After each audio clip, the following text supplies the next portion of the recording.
idol, mga atag mangga. Mayenda ko to ngayon, mangga.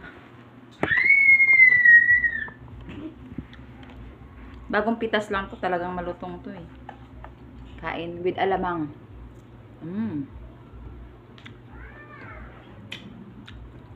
Sarap. Hindi lagay ng dyan.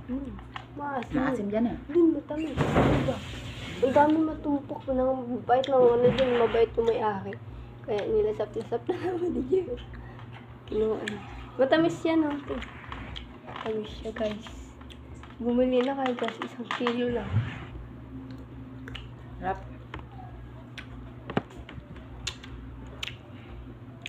Matamis siya, diba? Masarap mga idol.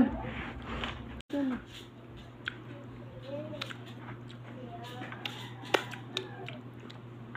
Masarap yan dyan pag maniba.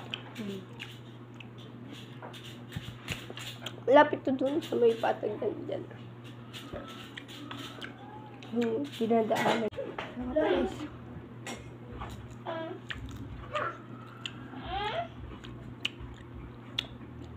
Pag ano to guys, pag binili mo, ang kilo kasi nito ngayon 60 pesos. Mabuti na dito sa tinitirhan namin, maraming puno ng